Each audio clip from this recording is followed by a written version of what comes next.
ये बुलडोजर गरीबों पे नहीं चल रहा है, ये बुलडोजर भारत के संविधान पे चल रहा है और इस बुलडोजर का इलाज भी हम लोगों को करना।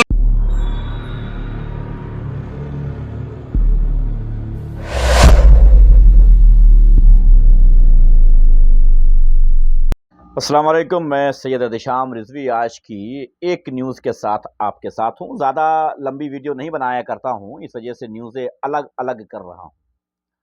जंतर मंतर पर चंद्रशेखर आज़ाद उर्फ रावण ने एक स्टेटमेंट दिया और उस स्टेटमेंट पे उन्होंने कहा कि मुसलमानों तुम एक रहो।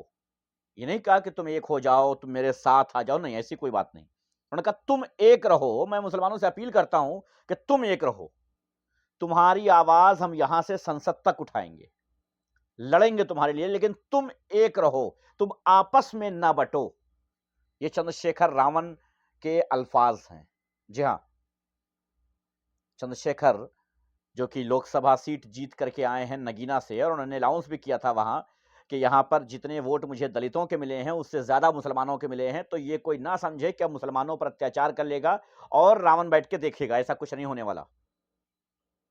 चंद्रशेखर रावण ने खुल के अनाउंस किया था कि मैं मुसलमानों के साथ, अच्छा मुसलमानों के साथ मैं जानता हूं काफी ज्यादा चंद्रशेखर ने आवाज उठाई है, चाहे वो जामिया का मामला रहा हो, चाहे दूसरे मामले रहे हो, चाहे बहरहाल बहुत सारे मामलों में। तो चंद्रशेखर ने जो पॉइंट की बात कही है वो ये है कि मुसलमानों तुम एक रहो, तुम्हारी आवाज हम संसद तक उठाएंगे। बहराइच मामले में उन्होंने कहा है कि जो ये बुलडोजर राज चल रहा है कि जब जिसका मामला होता है वो बुलडोजर चल जाता है, इसके खिलाफ हम संसद में आवाज उठाएंगे, इसके खिलाफ प्रस्ताव लाएंगे और इसके खिलाफ कार्यवाही होनी चाहिए। ये बुलडोजर राज खत्म होना चाहिए, इसके खिलाफ हम प्रस्ताव लाएंगे। ये बहुत अच्छी बात चंद्रशेखर ने कही है कि अगर आपकी मुसलमानों अगर आपकी आवाज कोई संसद में उठाता है तो ये अच्छी बात है। और जिस दिन चंद्रशेखर आजाद एमपी का चुनाव जीता था उसी दिन मैंने कहा था कि अगर कोई काम नगीना के मुसलमानों ने अच्छा किया है वो ये किया है कि चंद्रशेखर आजाद को संसद भवन भेज दिया है। बहुत अच्छा किया है। ऐसे लोगों को भेजना चाहिए, आगे बढ़ाना चाहिए ऐसे लोगों को जो आपके साथ कंधे से कंधा मिला करके खड़े रहें। आपको चंद्रशेखर आजाद की स्टोरी देखनी चाहिए, सिस्टम देखना चाहिए, तो आसपास आपको वो सब कुछ मिल जाएगा जिसकी आज जरूरत है। बहुत इंपॉर्टेंट है कि आज के दिन ऐसे लोगों को आगे बढ़ाया जाए। मैंने देखा है कि मुसलमानों में आपस में जो नाइत्तेफाकियां हैं उनका फायदा कोई और उठा लेता है, कोई और उठा लेता है। जी हां, जैसे कि भाजपा। अभी मैंने देखा कि कुछ दिन पहले ओवैसी साहब के खिलाफ एक मदनी वदनी पत्नी क्या है वो अजीब सा मामला है, वो आकर के उल्टी बयानबाजी करके चला गया बंदा। उसके बाद मैंने देखा कि बहराइच में ही जो अभी तक पीड़ित माना जाता था, जिसका शोरूम था बाइक का जहां पर आग लगा दी गई थी, वो एक हिंदू मित्र के साथ मिलकर के शोरूम चलाता था, उसकी जो बयानबाजी आई है वो तो कमाल ही है। मुझे बड़ा दुख हुआ ये देख करके कि कोई मुसलमान आज भी मुसलमान को ही दबाने की कोशिश कर रहा है।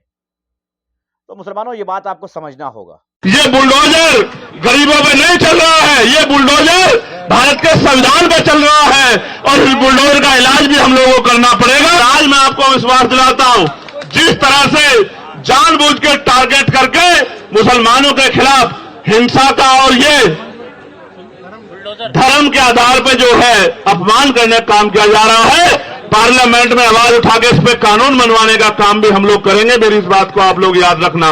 लेकिन मैं आपसे भी कहना चाहता हूं कि अगर आप लोग एकजुट नहीं रहे तो आपकी एकजुटता ना रहने का फायदा दूसरे लोग उठाएंगे। हमें बुलडोजर, मैं फिर कहता हूं, पहले दिन से हम लोग बुलडोजर के खिलाफ रहे हैं और बुलडोजर की प्रक्रिया न्याय संगत है नहीं। हम संविधान को मानने वाले लोग हैं। ये बुलडोजर गरीबों पे नहीं चल रहा है, ये बुलडोजर भारत के संविधान पे चल रहा है और इस बुलडोजर का इलाज भी हम लोगों को करना पड़ेगा। मैं आपसे फिर कह रहा हूं, बुलडोजर से नहीं, आप अपनी एकता बना के रखिए। संविधान की ताकत से बुलडोजर भी निस्तानाबूद होगा और बुलडोजर चलाने वाली सरकारें भी निस्तानाबूद होंगी। मेरी बात को आप याद रखें। मुसलमान भाइयों को मेरा यह कहना है संदेश के तौर पर कि आपको हजरत पैगंबर मोहम्मद साहब को पढ़ना भी चाहिए। पढ़ना चाहिए कि उन्होंने सारी उम्र इंसानियत के लिए काम किया, कमजोरों के लिए काम किया, मजलूमों के लिए काम किया, उनको मुख्य धारा में लाने का काम किया। जो काम आज हम लोग कर रहे हैं कि हर व्यक्ति बराबर का अधिकार उसको मिले, वही काम उन्होंने किया। और उनके बाद हजरत उमर साहब ने भी वही काम किया। आपको पढ़ना चाहिए। आज तो हमारे बादशाह देखिए कैसे, तब के बादशाहों में रब के बादशाहों में फर्क भी देखिए। आज तो बादशाह 8,000 करोड़ के हेलीकॉप्टर हवाई जहाज से चलते हैं, वो तो पैदल भी चलते थे तो अपने बराबर वाले का ख्याल रखते थे। तो हमें समझना चाहिए, धर्म से बढ़कर भी इंसानियत के तौर पे भी हमें समझना चाहिए कि हमारे बड़ों ने हमें क्या सिखाया। हम तो अगर हम उनके रास्ते पे चलेंगे तो कोई मुसीबत हम पे पाबंद नहीं होगी। हमें अपने बड़ों को पढ़ना चाहिए। और सभी धर्मों में अच्छे लोग हैं, सभी धर्मों में अच्छे रास्ते दिखाने वाले पीर पैगंबर हुए हैं, महापुरुष हुए हैं। हमें उनको भी पढ़ना चाहिए और देश के संविधान के साथ खड़े होकर संविधान के आधार पर आगे बढ़ना चाहिए। इसी से हमारी तरक्की सुनिश्चित होगी। और आपको मैं कहना चाहता हूं, मॉडर्न एजुकेशन स्वीकार करो, पढ़ो, डॉक्टर बनो, इंजीनियर बनो, वकील बनो, जज बनो, पटवारी बनो, सेक्रेटरी बनो, आईएएस बनो, आईपीएस बनो, सिस्टम का हिस्सा बनो और कुर्सी पर बैठ के अपने लोगों को आगे बढ़ाने का काम करो। इसके अलावा कोई रास्ता तरक्की में नहीं है। आजादी से पहले सरकारी नौकरियों में आपका क्या परसेंटेज था, आज क्या है आप देखो, कमी कहां रह गई।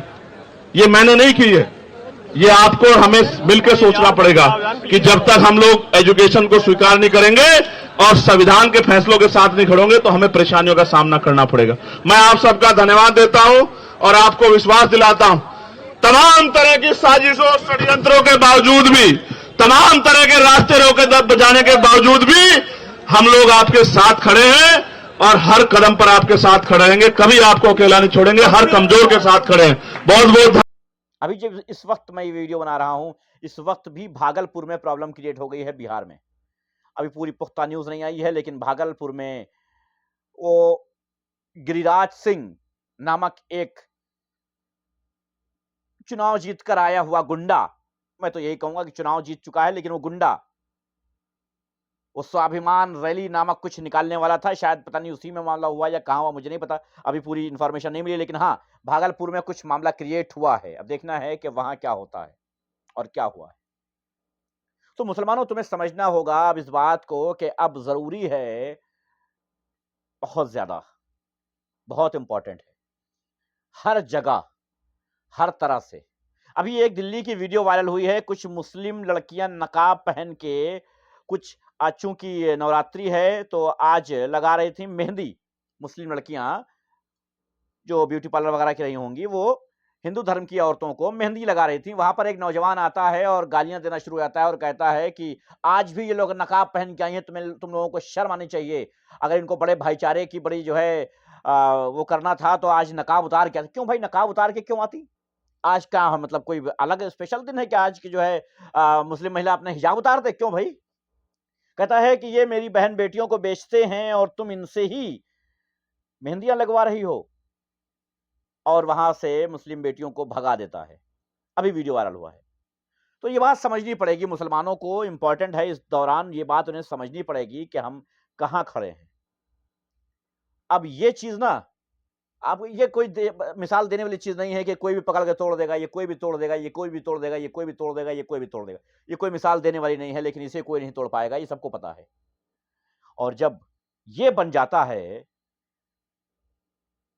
बाकी समझदार हैं आप, क्या ही कहूं, समझदार है ना आप। खैर, बहुत बहुत शुक्रिया आप सबका। अच्छा ओ भैया, हाँ, चैनल को सब्सक्राइब करिए ना, कर लीजिए। चलिए, व्हाट्सएप पर भी भेजिए लोगों को वीडियो, पहुंचाइए उन लोगों तक और सुनाइए वो खबरें जो आपसे मीडिया दूर रखती है। और फिर कहता हूं, मैं उस तरह से स्वाभिमान रैली तो नहीं निकाल सकता, लेकिन अपने बेस पे मैं ये बात कह सकता हूं। बहुत बहुत शुक्रिया आप सबका।